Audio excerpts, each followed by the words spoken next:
both in the United States and here in Taiwan, were not optimistic about Taiwan's future, or not clear as to whether the future could remain distinct from that of across the strait. Few could have imagined that the foresight and friendship shown by the drafters of the TRA would eventually allow this relationship to blossom again, this time based on our shared values.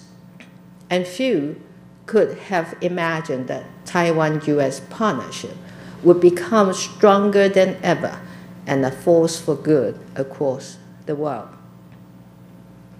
With the US Congress steadfast support, the enactment of the TRA set up the guiding principles defining how the US engages with Taiwan and honors our past agreements. The TRA also established the American Institute in Taiwan. Today, there is no question that AIT, which is about to move into its new home in Neihu, has withstood the test of time. By insisting on language that assures Taiwan's security, Congress made sure that Taiwan would survive its darkest hour and have the opportunity to transform itself into the free society and robust democracy we are today. What the TI also reflects is the United States' commitment to our shared interests of peace, security, and stability in the Pacific. It has supported Taiwan's development of the defense capabilities that we need in order to resist any form of coercion. And this commitment and support has been honored by successive administrations and the US Congress. It featured prominently in March in 1996, when the Clinton administration sent 2 aircraft carriers to sail through the water near Taiwan to stop China's attempt to disrupt Taiwan's first direct presidential election. At that historical moment, the US stood with Taiwan, showing the world its commitment to our shared democratic values. And the people of Taiwan responded in kind, showing the world our resolve to exercise our right to vote, a fundamental democratic process, proving that we were capable of joining a global community of free and democratic nations. So in 1996, our democracy took a big step forward, and 20 years later, Taiwan is one of the freest countries in the world, and the people of Taiwan elected their first female president. With the benefit of hindsight, from 40 years of experience, I trust that everyone here today agrees that the TRA has helped create a force for good and lay the foundation for Taiwan to become a beacon of democracy in the world. Taiwan survived the challenges posed to us by history. We were not defeated. We are an island of resilience, and we have been working tirelessly to contribute to a brighter tomorrow for our region and the world as well. Today, at this conference, we commemorate the achievement of the TRA, but we should also recommit ourselves to our shared values and common sense of purpose. Foremost among them is ensuring that our global partnerships remain strong, particularly the special bond between Taiwan and the United States.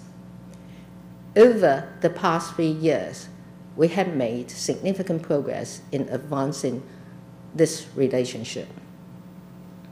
In terms of security, the TRA lays out a framework to not only, quote, provide Taiwan with arms of defensive character, unquote, but also, quote, to consider any effort to determine the future of Taiwan by other than peaceful means, including by boycotts and embargoes, a threat to the peace and security of the Western Pacific area and of grave concern to the United States, unquote. Cooperation between our two countries has continued to fulfill the spirit of these articles. Already, a steady drumbeat of arms sales have been announced by the current U.S. administration, and we have more in the pipeline. The U.S. has also continued to support the development of indigenous capabilities that we are capable of building here in Taiwan. And right now, the training and cooperation between our two countries could not be closer or more robust. But all of this only works when Taiwan is capable and determined to defend ourselves. We can't expect others to do what we are not willing to do by ourselves. So since 2016, part of my primary goals is to strengthen our defense capabilities. Already, we have increased our defense budget over the past 2 years in a row. These funds will go into strategies, techniques, and capabilities that make our fighting force more nimble, agile, and survivable. These ideas are encompassed by the overall defense concept, which has my support 100%. We are making these investments not because we pursue confrontation. Quite the opposite. Our intention is to uphold the spirit of the Taiwan Relations Act and provide for lasting peace across the Taiwan Strait. But we can't do this when we don't have the ability to deter coercion and aggression. Our diplomats across the region are also working hand in hand to promote our shared values and interests and push back against the growing tide of authoritarianism around the world.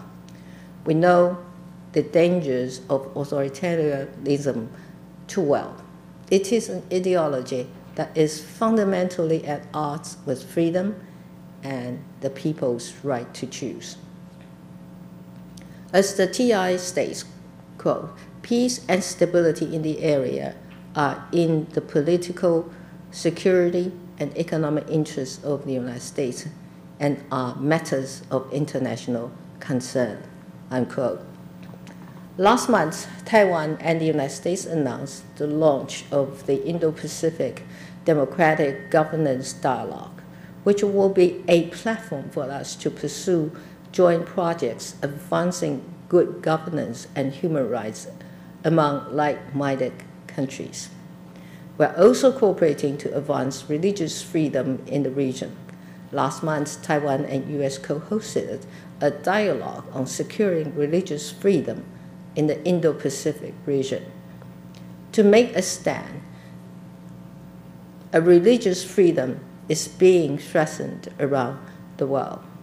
We want to safeguard the religious freedom of all peoples because no one deserves to be punished or re-educated for his or her own faith. The Global Cooperation Training Framework, that is GCTF, is another shining example of our joint work on pressing global issues. We have not only tripled the budget for this program, but we are engaging on more issues than ever before, ranging from women's empowerment to media literacy.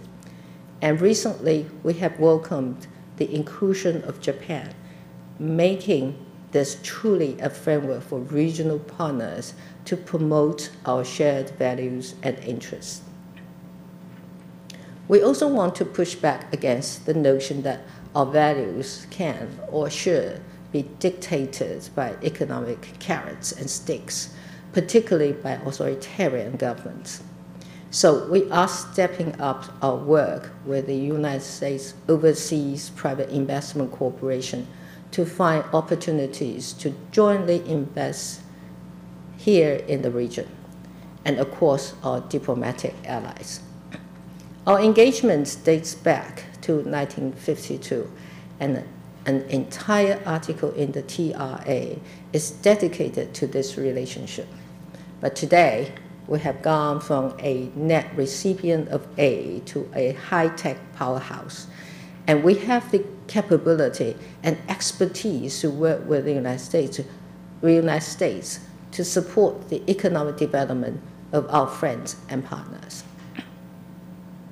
All of this is taking place at a time our international space is under unprecedented challenge. China has engaged in a relentless campaign to deny our right to participate in international affairs. They don't do this because it is a DPP administration or because we don't recognize the 1992 consensus. They do it because they genuinely believe that the people of Taiwan don't have an independent right to participate in the global affairs. That is troubling and destabilizing for the healthy development of cross-strait relations. So we are grateful that the United States and other like-minded countries have continued to support us in our international endeavors. We have seen all that the United States has done to help maintain our diplomatic alliances and counter China's influence there. And following our biannual international organization consultations, we have seen a coalition of like-minded countries gradually emerge to continuously support Taiwan's participation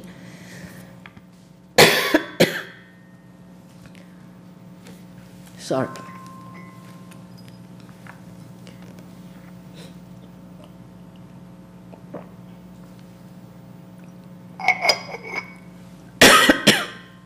Sorry, I've been talking too much recently. So let me continue. So we'd like to thank countries that continuing support Taiwan's participation in UN specialized agencies and make sure that Taiwan's contribution can be appreciated by the international community.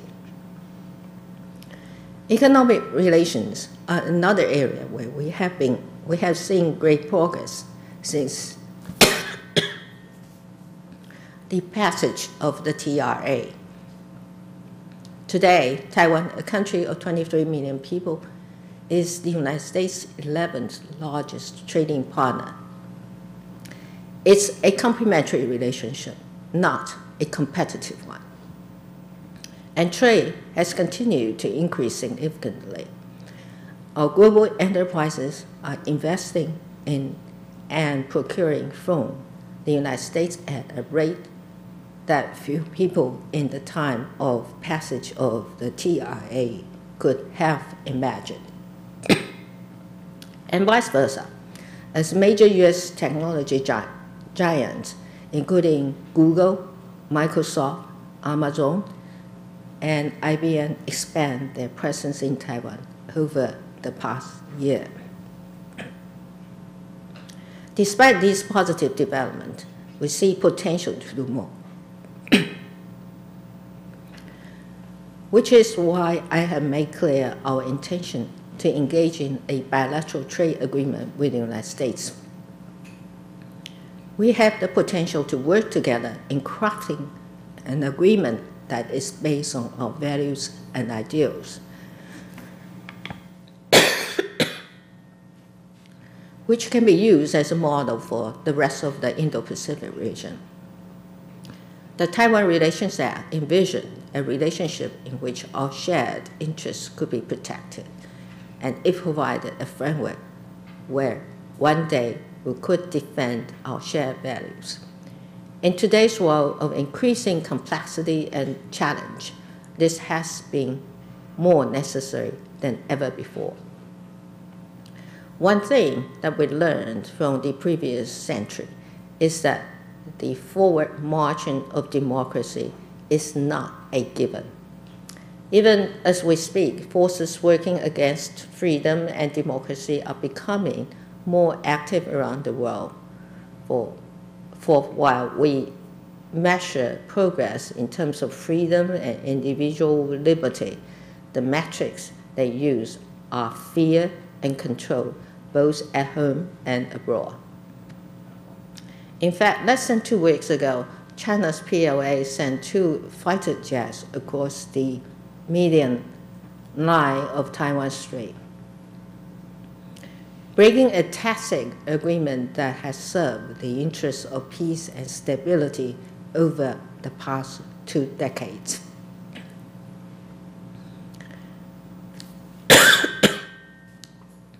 U.S. National Security Advisor John Bolton tweeted, "Chinese military provocation won't win any hearts or minds in Taiwan, but they will strengthen the resolve of people everywhere who value democracy." The Taiwan Relations Act and our commitments are clear. Unquote. We could not agree more. Given the traditional and non-traditional challenges facing us today, the need for a collective response has never been clearer, and Taiwan is ready, willing, and able to do our part to achieve our shared vision. So, on the 40th anniversary of the Taiwan Relations Act, we must be willing to work harder to ensure that the people of Taiwan can continue to live free from fear and coercion for their belief in democracy. The TRA drafters began their work 40 years ago, but their work remains unfinished. Their vision will only be fully achieved when our region becomes free, open, and democratic. Taiwan is not just a recipient of this. We are a partner in this.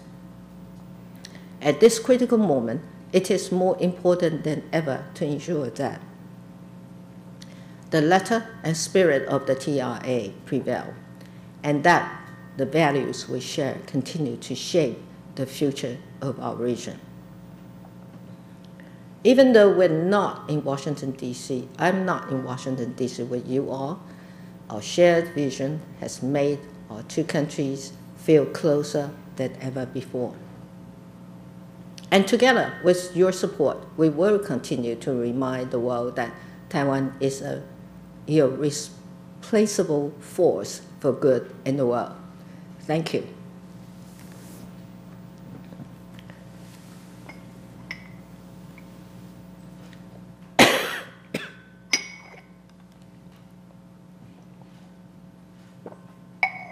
We who thank you. President Tsai, it is we who thank you for those remarks. I can't imagine a more eloquent, clear, concise exposition of Taiwan's place in the world and Taiwan's espousal of human freedoms, human rights, human dignity, religious freedom. And your reminder at the end, Dr. Tsai, that democracy is not itself an endpoint. It's a journey, is one that does not fall on deaf ears here. I must say, at a time celebrating the 40th anniversary of the TRA, I think many who, perhaps quite a few in this audience, who actually had some part in the crafting of that, want to pat ourselves on the back, but it is the 23.5 million people of Taiwan who have done this, who've put on their own backs, as I say, protection of human freedom, human rights, human dignity. So let's give a real kudo to the citizens of the Republic of China. Dr. Tsai, I have, thank you.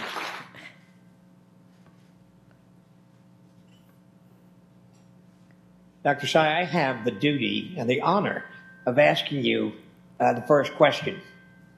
So the question, Dr. Tsai, would be this. If you could clap your hands and make a wish and could change something or have something different in the U.S.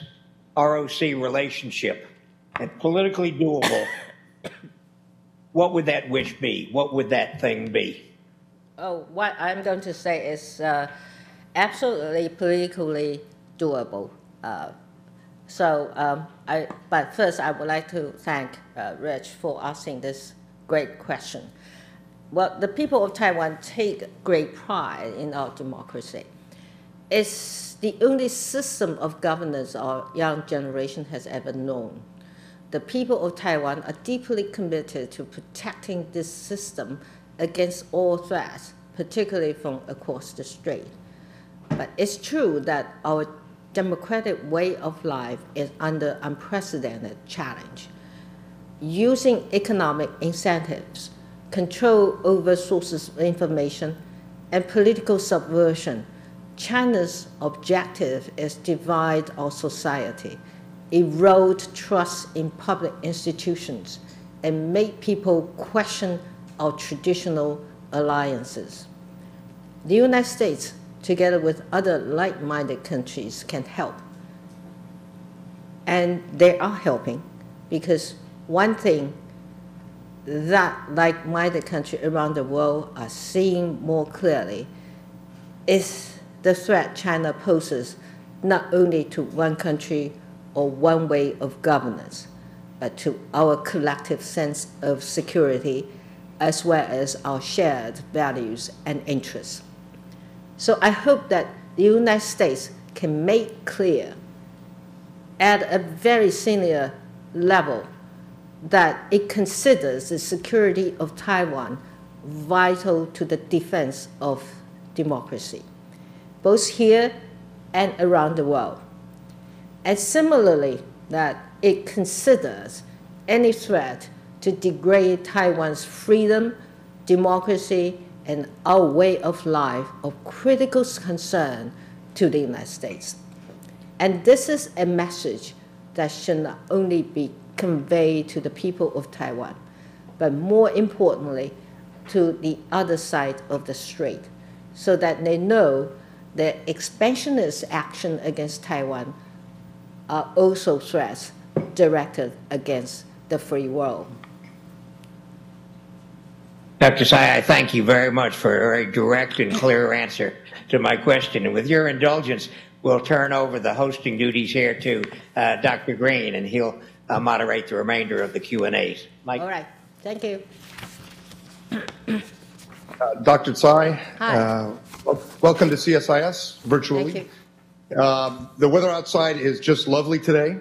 The audience in this large room is full of people on both sides of the aisle and 7 administrations who've strengthened our cooperation and friendship since 1979. I see a new generation of students and journalists here who will take us into the future. I see friends from Japan, from Australia. Your remarks, it's hard for me to imagine another leader around the world. There would be very few whose remarks would resonate with our own values so convincingly, so deeply. And I think that's something that we should all, and everyone in the region should reflect on. I'm going to call on my colleagues from Brookings and Wilson and CSIS who did all the hard work organizing this conference. That seems only fair. So let me turn first to Richard Bush. I don't know if you can see him. He has a microphone, and Richard will ask the first question. Right. You good. You can see him. Yes.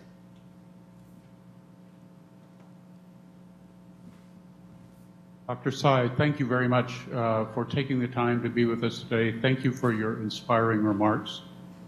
I have a question about our economic relationship, Yes. which you correctly remarked was broad and deep and the result of the wisdom of the TRA. There's now talk about our two countries creating a bilateral free trade agreement. I wonder if you could offer your thoughts about why it would be in America's interest to begin negotiations on such an agreement. Thank you. Thank you. I think economic security is national security, and President Trump has been clear that he believes this is true for the United States. We could not agree more, and we believe Taiwan is part of that. First, Taiwan has a very real capacity to expand our economic relationship with the United States. Our economies, the economies of ours and the U.S. economies are complementary to each other, and not competitive to each other. It is a mutually beneficial economic relationship. And we have the potential to work together in crafting a trade agreement that can become a model for the rest of Indo-Pacific region. And it goes without saying that by entering into a BTA, that is bilateral trade agreement, with the United States, we open the door for other possibilities down the road. Second, Taiwan's economic diversification is related to whether we can remain a free and open society and continue playing a critical role in the heart of the first island chain. China's influence campaigns are primarily undertaken using economic actors. By aligning ourselves with the United States and other free market countries, we can reduce our economic reliance on China and their capacity to interfere in our media, politics, and security. Third, Taiwan is a crucial link in the global high-tech supply chain, which the United States and other like-minded countries are looking at more closely in terms of its integrity and data security. It's particularly relevant as we look at the case of Huawei and the scramble for control over the future 5G networks. We need to shape the flow of this supply chain so that critical technologies, infrastructures, and assets do not fall into the wrong hands. Last but not the least, such an agreement gives us the opportunity to re-examine our trading relationship and think creatively about resolving long-standing trade disputes. I think the Trump administration has shown it has the capacity to be creative when it comes to trade, and I hope they can apply the same principle when it comes to discussions with Taiwan. Thank you. The next question is from Abe Denmark from the Wilson Center.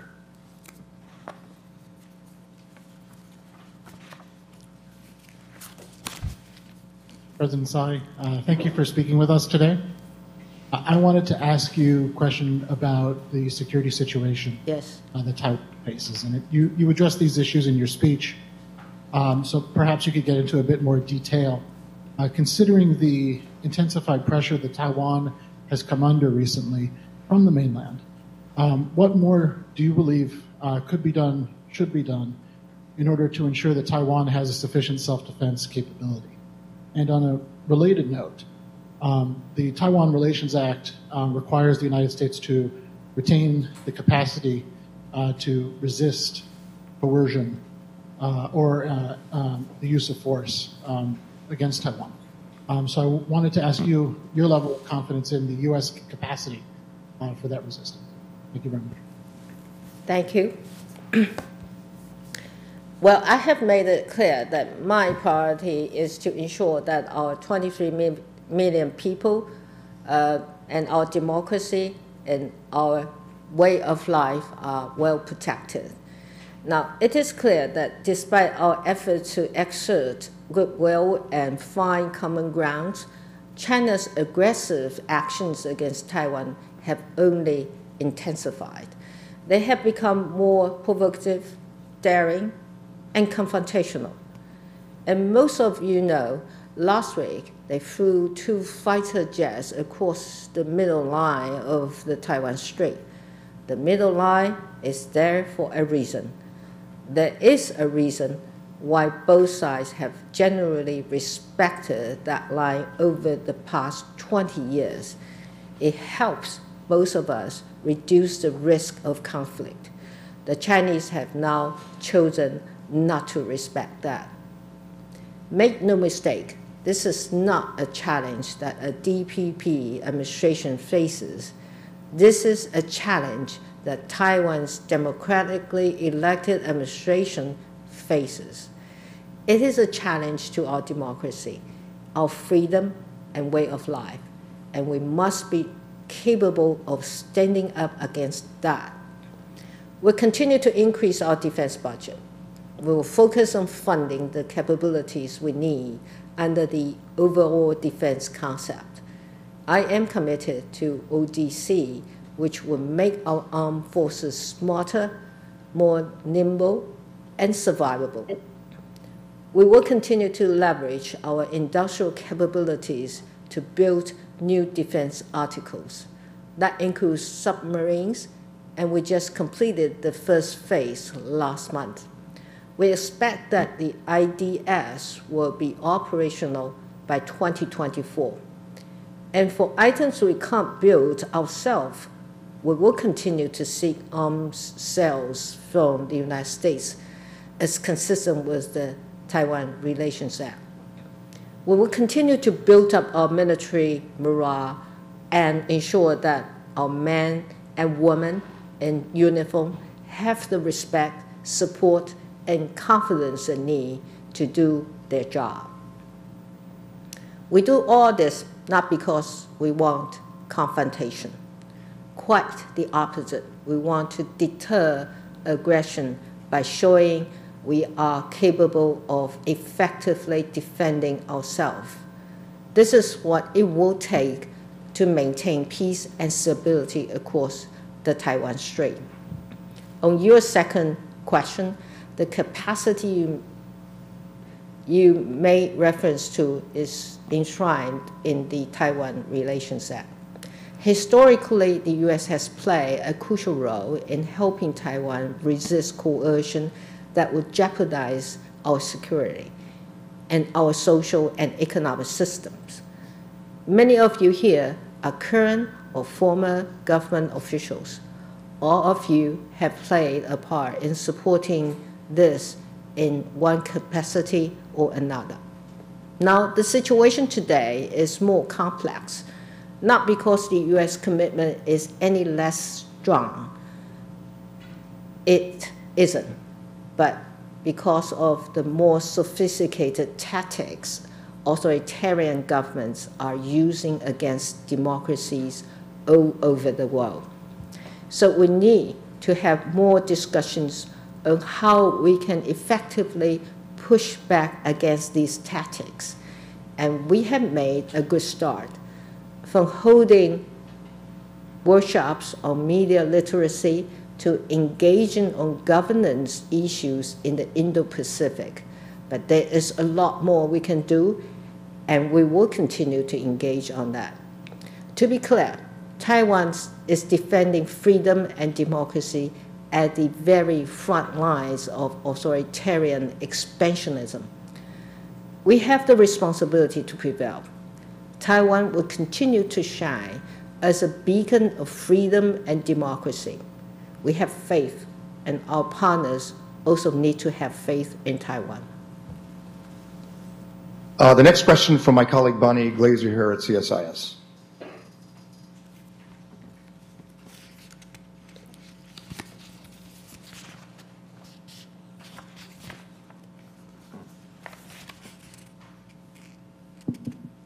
Hello, Madam President. Very good to see you. Yes, so nice to see you.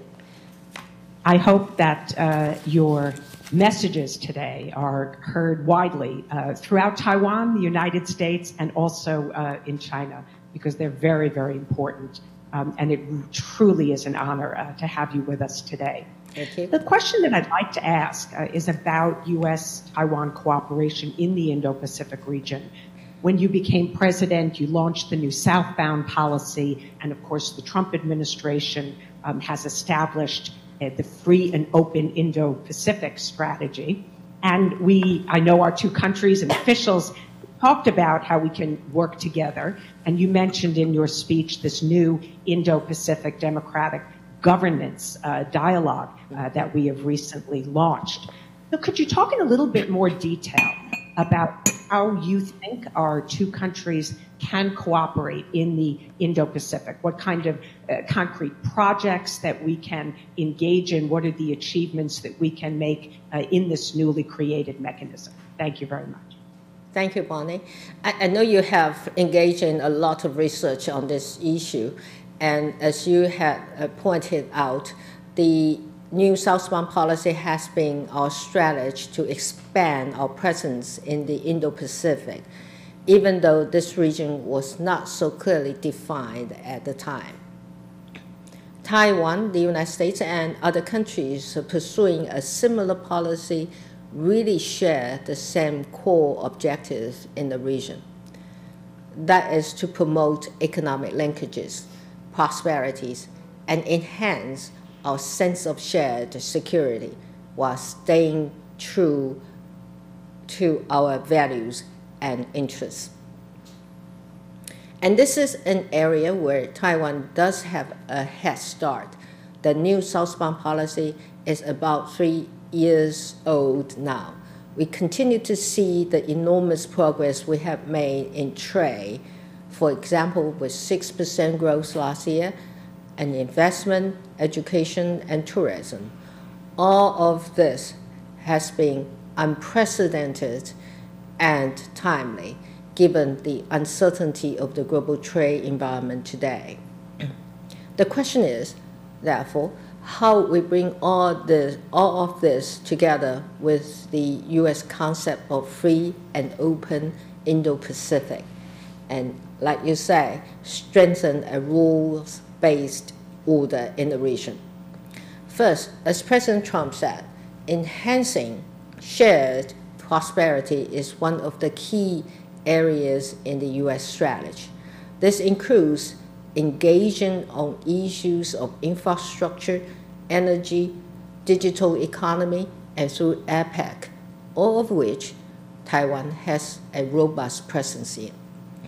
So we have had a significant number of discussions with OPEC on the possibility to engage in joint projects in Southeast Asia, and particularly in many of our diplomatic allies.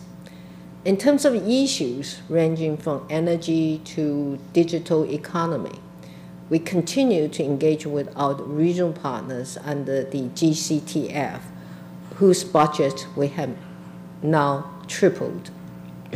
At the same time, our cooperation under the APEC has been long-standing, and that will continue with particular emphasis on sharing Taiwan's strength on bridging the digital divide, connectivity, and supporting SMEs. Second, good governance is another core pillar of the U.S. vision. This is an issue that is extremely important to us too, because we see open, clean, and accountable governance as important in the Pacific and an asset for Taiwan as we maintain our diplomatic relationships. Last month, our Ministry of Foreign Affairs launched the Indo-Pacific Democratic Governance Consultation together with AIT here. Under this platform, we will cooperate and pursue joint projects aimed at advancing good governance and human rights in the region. We are also enhancing our cooperation in countries across the Pacific. Together with the U.S., we are providing young Pacific leaders with training here in Taiwan and Hawaii, and we are grateful that the U.S. has continued to send senior-level officials to support Taiwan's role in these countries. And I hope we will be able to engage in further discussions on ways we can work together on the ground there. And finally, all of this ties into building a broader sense of shared security and pursuing peace and stability in the region. We share the U.S. view that denuclearizing North Korea and safeguarding international law in the South China Sea are important to the security of the region, and we are committed to playing our part there. Taiwan will also be proactive. We will also be a proactive contributor to peace despite the challenges that we face. Many of my commitment, and actually my commitment to maintaining a pragmatic and peaceful and non-provocative postures in the Taiwan Strait has not changed. Neither has my intention to maintain the status quo.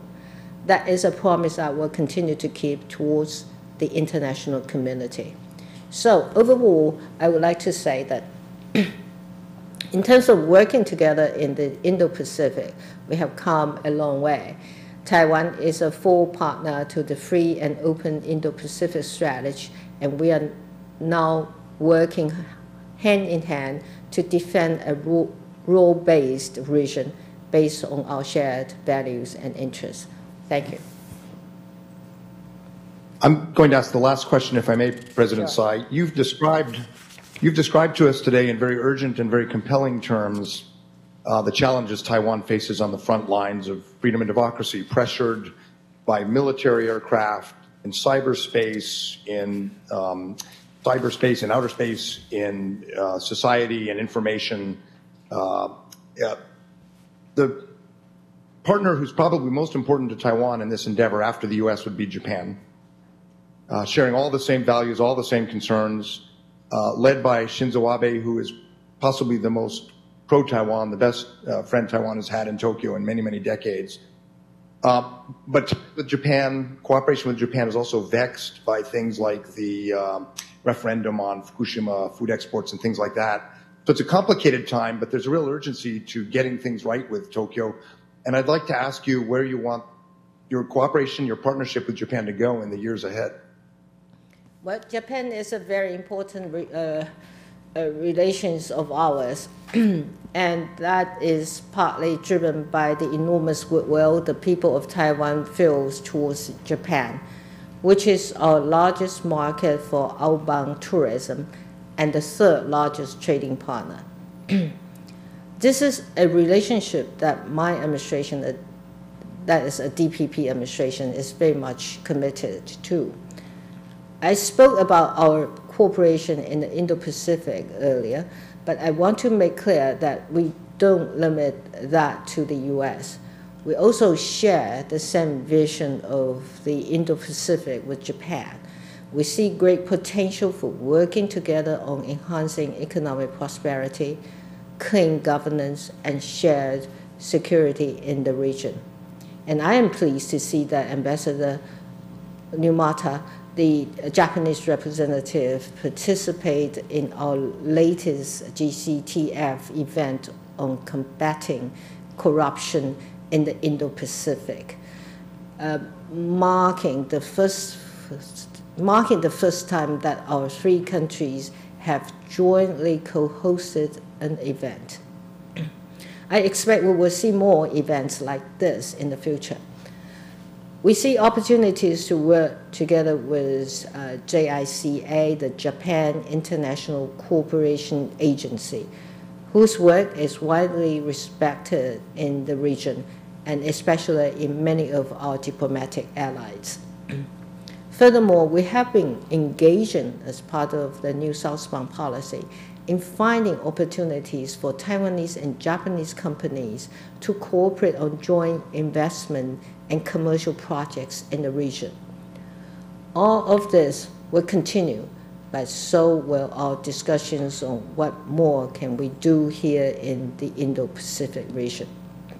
We have also made enormous progress in terms of support for Taiwan's international space.